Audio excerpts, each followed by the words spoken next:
Welcome to my Hebrew channel. Today I'm looking at the whole matter of surveillance. Wow. There's a lot of surveillance in the world today, cameras all over the place, recording porch pirates and all kinds of stuff. Uh, Houses sometimes blowing up, sometimes car accidents and so forth. So lots of things being seen and also action of the police and so forth. And so yeah, everything gets recorded today. But it's something very true in all of history that we've always been under surveillance of Jehovah. And this is referenced in the scriptures through Ene Jehovah, the eyes of Jehovah. Now, how does that go? What happens here? How does Jehovah look over us or put us under surveillance or have us under surveillance at all times? We'll start here with Proverbs 15, verse 3. The eyes of Jehovah are in every place, keeping watch on the evil and the good. Bekol makom ene Yehovah. In all place, the eyes of Jehovah. They are the eyes of Jehovah everywhere. Doesn't matter where you are, Jehovah can see us. Shafot ra'im bet utovim. Uh, Watching over, paying close attention to. We find this root also in Proverbs 31, where the Eshet Hayil looks over a field to buy it, studies it very carefully. So it's a sense of to study something very carefully, to know it very well. And this is one of the few roots that is shared with the Greek, the sophos. Find the root in philosophy and so forth, something to know something very well. So or love the knowledge, love of knowledge, philosophy. So sophos is something you know, something you've studied well. So shafot, knowing well or studying well. Ra'im, the evil ones. O Tovim. I'm going to take this one as a surik, even though there's no indication for it. That's what I would expect here. So Ra'im Utovim, and the evil ones and the good ones. So the evil ones for justice, some point bringing these people to justice. Ones who do evil continue to do evil. At some point, the knowledge of God will bring them to justice. And the Tovim, those who are faithful in service to Christ, then the knowledge of God or the vigilance of surveillance of God also is then for our protection. So there are different purposes in terms of surveillance. Depends on what's being looked at. If it's evil, it will be brought to justice. If it's good, it will be protected.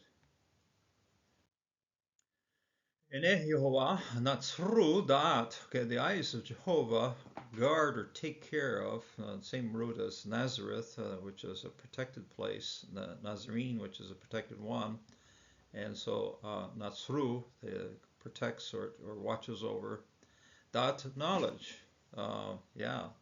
This is, if we want to know something, the eyes of God are looking at it, studying it. He studies many things before we're looking at it. And so Ene Yehovah Rat Surudat, he looks at over knowledge, the knowledge he shares with us as well.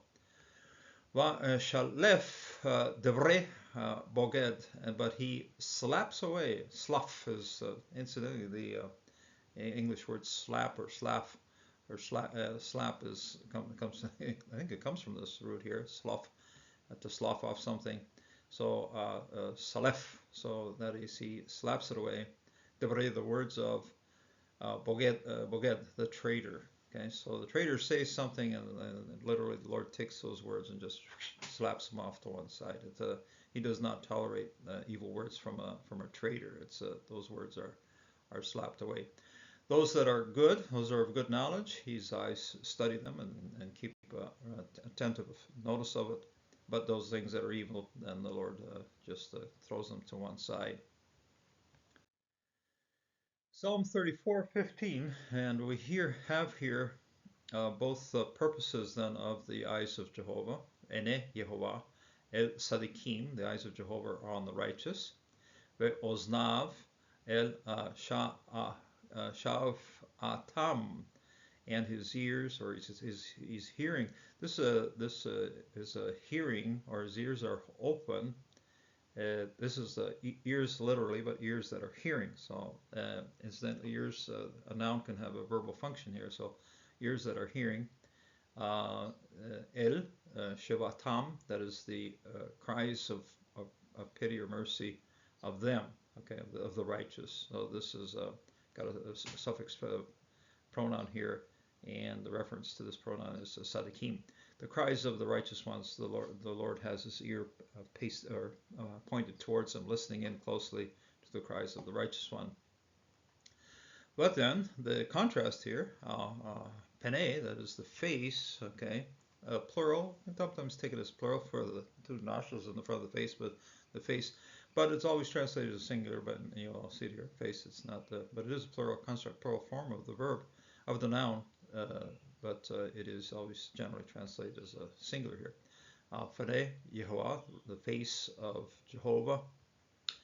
Be'oshe ra, against the doers, the makers of evil.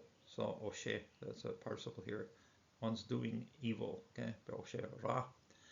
Lehakrit, to cut them, me'aretz, from the earth. Zekram, from the earth, their memory. Okay, their memory.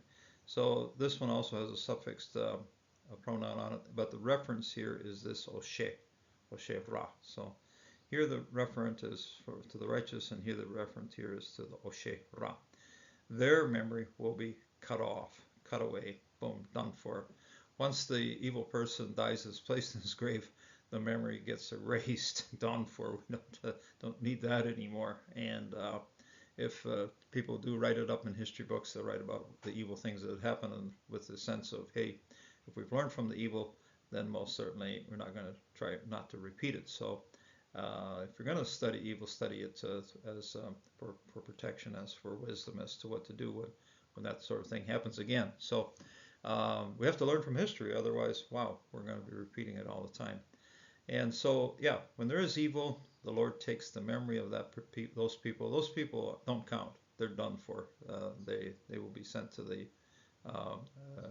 place of fire. And I'm not the fire and brimstone type person, but that's where it's going. So if you're into evil and you're not repenting of it, then be careful about where you're stepping, because the place you're walking towards can get very, very hot for a very, very, very long time. So take care and take this as wisdom as to what happens when you follow the path of evil. And First Peter reaffirms. In fact, this is a direct quote of what we find over there in the Old Testament. For the eyes of the Lord are on the righteous, and his ears are open to their prayer. But the face of the Lord is against those who do evil. We all must live with the reality that God knows everything about every action in our lives. Psalm 139 affirms that God knows what we are going to say even before it comes to our lips. For those who want to live against the will of God, the eyes of the Lord would be a huge invasion of privacy. For the evildoers, the eyes of the Lord serve to bring justice and punish evil. For those who want to live in obedience to the will of God, the eyes and the ears of the Lord are an important part of his protecting providence. So that's where it goes. The eyes of the Lord are over everything in this world. Everything that happens in God's creation is under his surveillance, under his eyes. If it's evil, God is bringing punishment and justice over that. If it's good, it's his eyes are there to protect us, care for us, to extend his loving care over us, and to carry us in his hands to his heavenly home. And that is very beautiful. So surveillance, yeah, for those who are evil, you can't get away from it. For those who are good, hey, it's a comforting thing to know that God watches us very closely. He has us in his eye, in the apple of his eye. We're going to do another study on that one pretty soon. So God bless, and until the next time.